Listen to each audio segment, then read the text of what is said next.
आज यानी सोमवार 7 अगस्त से प्रॉपर्टी का ऑनलाइन रजिस्ट्रेशन करना महंगा हो गया। प्रॉपर्टी रजिस्ट्रेशन विभाग ने 7 अगस्त से ऑनलाइन सेवा के लिए ग्राहक से अतिरिक्त शुल्क लेने का फैसला किया है। उल्लेखनीय है कि डिजिटलाइजेशन को बढ़ावा देने के लिए ग्राहकों को अब तक यह सेवा निःशुल्क उपलब्ध कराई जा रही है, परंतु अब ई रजिस्ट्रेशन के जरिए ग्राहकों को अतिरिक्त 1,000 रुपए खर्च करने होंगे। साथ ही रजिस्ट्रेशन विभाग ने ई फाइलिंग सेवा तथा लिव एंड लाइसेंस करार के लिए 300 रुपए अतिरिक्त लेने का फैसला लिया है। रजिस्ट्रेशन विभाग द्वारा ग्राहकों से यह रकम डॉक्यूमेंटेशन चार्ज के तौर पर ली जाएगी। केंद्रीय रेलवे मंत्रालय ने महिला सक्षमीकरण की दिशा में कदम बढ़ाने शुरू कर दिए हैं, जिसके तहत अमरावती के नया अमरावती रेलवे स्टेशन को पिंक स्टेशन घोषित किया गया है। इस रेलवे स्टेशन पर अब पूरी तरह से महिला राज रहेगा तथा आगामी 1 माह के भीतर इस फैसले पर प्रभावी तौर से अमल भी किया जाएगा। बता दें कि अमृत योजना अंतर्गत रेलवे स्टेशन का पुनर्विकास किए जाने के दौरान अब कुछ रेलवे स्टेशनों का A to Z काम महिलाओं की जिम्मे सौंपा जाएगा, जिसके तहत भुसावल मध्य रेलवे विभाग अंतर्गत अमरावती के नया रेलवे स्टेशन तथा नागपुर मध्य रेलवे विभाग के अंतर्गत अजनी रेलवे स्टेशन को पिंक स्टेशन घोषित किया गया है। बहुचर्चित अनुग्रह स्टॉक ब्रोकिंग के मामले में विगत 2 वर्षों से अमरावती के निवेशकों का पैसा अटका हुआ है। निवेशकों को न्याय मिलने और उनको उनके निवेश की राशि वापस मिले, इस हेतु आज नई दिल्ली स्थित संसद भवन के कार्यालय में सांसद नवनीत राणा के नेतृत्व में वित्त राज्य मंत्री भगवंत जी कराड के साथ प्रदीर्घ चर्चा हुई। गौरतलब रहे कि सांसद नवनीत राणा ने यह मुद्दा पिछले दिनों लोकसभा के पटल पर प्रस्तुत किया था, जिसकी नोंद वित्त मंत्री ने ली थी।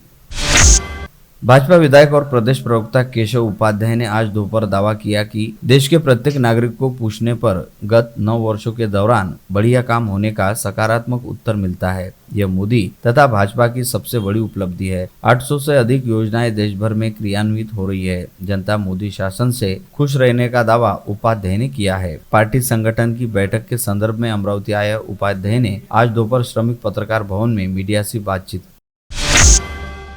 भारतीय जनता पार्टी के प्रदेश प्रवक्ता तथा विधान परिषद सदस्य केशव उपाध्याय आज अमरावती पधारे। इसी दौरान दोपहर को उन्होंने अमरावती मंडल कार्यालय को सदिच्छा भेंट दी। संपादक अनिल अग्रवाल ने उनका स्वागत किया। अग्रवाल तथा उपाध्याय के बीच विभिन्न विषयों पर चर्चा हुई। इस दौरान राजेश वानखड़े, मंगेश खुंडे, बादल कुलकर्णी आदि उपस्थित थे।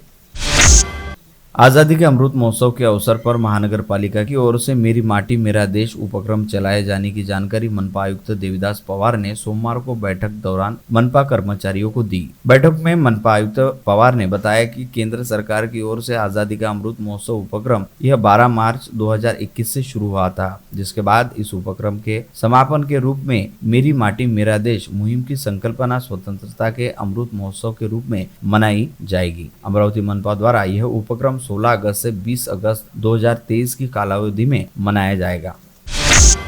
राज्य अधिकारी और कर्मचारियों को उनकी ड्यूटी में बाधा पैदा करने पर लगने वाली धारा 353 कमजोर करने, उसी प्रकार विविध प्रलंबित मांगों को लेकर 9 अगस्त क्रांति दिवस पर ध्यानाकर्षण बाइक रैली निकाले जाने की घोषणा राज्य कर्मचारी मध्यवर्ती संगठन ने आज दोपहर आयोजित प्रेस वार्ता में की।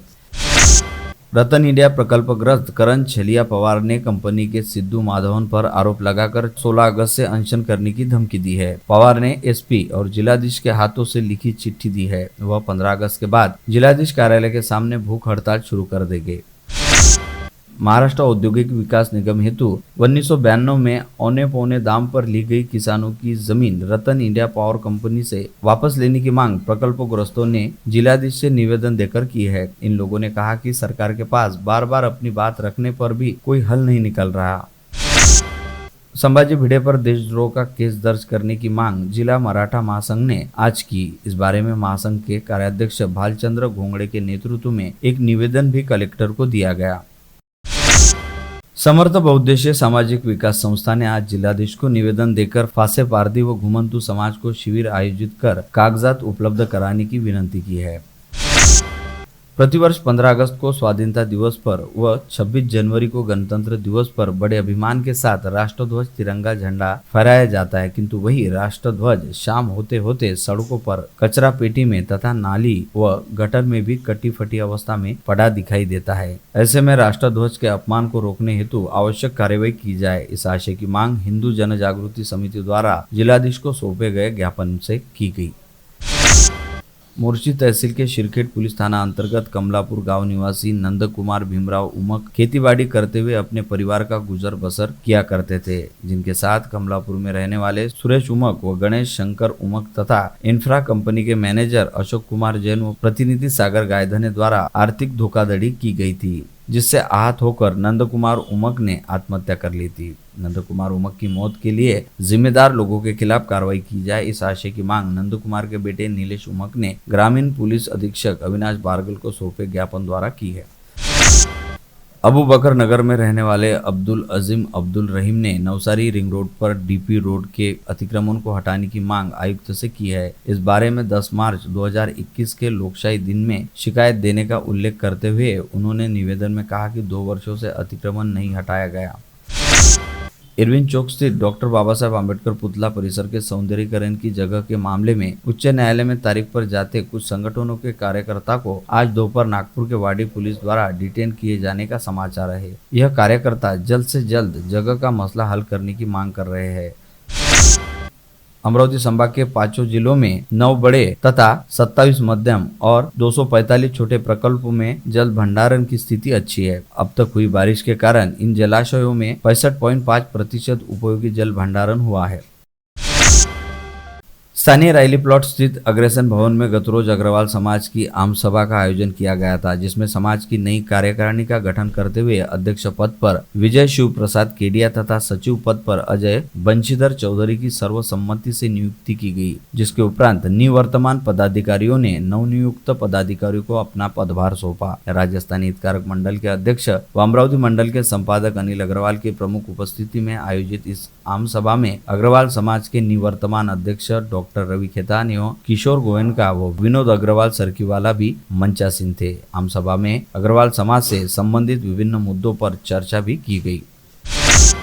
अखिल भारतीय माहेश्वरी युवा संगठन के राष्ट्रीय अध्यक्ष शरद सोनी का गत रोज पहली बार अमरावती आगमन हुआ। उन्होंने समाज के युवा व सक्रिय कार्यकर्ता अमित मंत्री के निवास स्थान पर भेंट दी। इस समय राजस्थानी युवा मंडल के अध्यक्ष अमित मंत्री तथा राजस्थानी हितकारक मंडल के सचिव रामेश्वर गग्गट सहित राजस्थानी व माहेश्वरी समाज के अनेकों गणमान्य उपस्थित थे।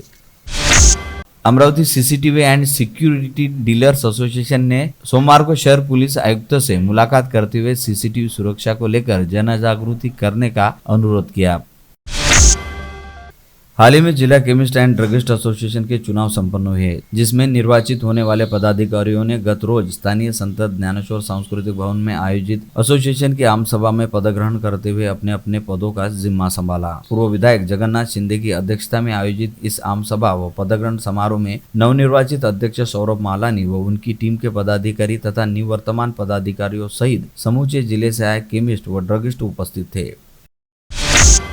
शहर में अपराधियों की नकल कसने और शहर को अपराध मुक्त बनाने हेतु शहर पुलिस आयुक्तालय में संगीन वारदातों को अंजाम देने वाले तथा पुलिस रिकॉर्ड पर रहने वाले नामचीन बदमाशों के खिलाफ एक तरह से मोर्चा खोल दिया गया, जिसके तहत जारी वर्ष में विगत 7 माह के दौरान शहर पुलिस ने पुलिस रिकॉर्ड पर रहने वाले 30 अपराधियों को शहर सहित जिले से तड़ीपार कर दिया। वही 28 अपराधियों की तड़ीपारी का प्रस्ताव तैयार है, जिस पर विचार किया जा रहा है। साथ ही 10 नए प्रस्ताव भी बनाए जा रहे हैं। इसके अलावा कई संगीन वारदातों एवं अवैध धंधे में लिप्त रहने वाले आरोपियों के खिलाफ एमपीडीए के तहत कार्यवाही करने का काम भी चल रहा है।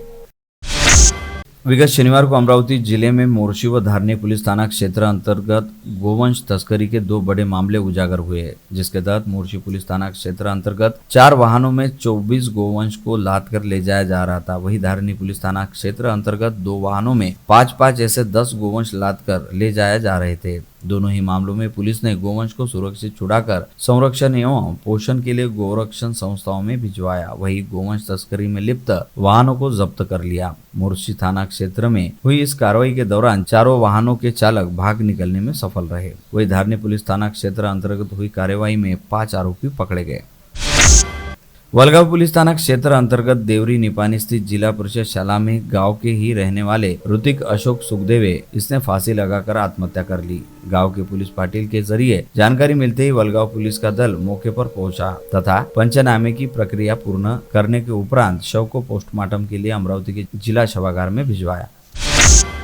चांदूर बाजार में रहने वाला एक युवक विगत 4 दिनों से लापता था, जो गत रोज हमालपुरा परिसर में दिखाई दिया। इस समय उसके दोनों हाथ पीछे की ओर से बंधे हुए थे। इसकी जानकारी मिलते ही पुलिस ने उक्त युवक को अपने कब्जे में लेकर पूछताछ की, तो उसने पहले तो पुलिस को बताया कि 4 लोगों ने उसे बेहोशी का इंजेक्शन देकर एक जगह पर बंद करके रखा था और आज सुबह अमरावती लाकर छोड़ दिया। लेकिन जब पुलिस ने तन्मय सुरपाटने नामक इस युवक से बारीकी से पूछताछ की तो उसने स्वीकार किया कि घर में पैसों को लेकर तनाव होने की वजह से वो खुद ही घर छोड़कर निकल गया था। ये जानकारी सामने आने के बाद राजापेट व चांदूर बाजार पुलिस ने राहत की सांस ली।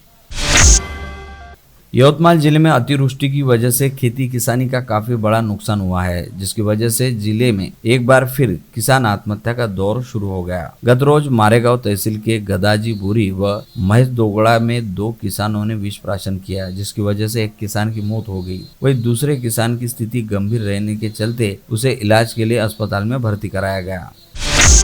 अकोला में महावितरण कंपनी के पुराना शहर स्थित गजानन नगर के उपविभाग क्रमांक 2 के शिकायत निवारण केंद्र में कार्यरत सचिन मुंडे नामक कनिष्ठ कार्यालय सहायक को 1000 रुपए की रिश्वत लेते हुए अकोला के एंटी करप्शन ब्यूरो ने विगत शुक्रवार को रंगे हाथ पकड़ा, जिसके खिलाफ पुराना शहर पुलिस थाने में आपराधिक मामला दर्ज किया गया।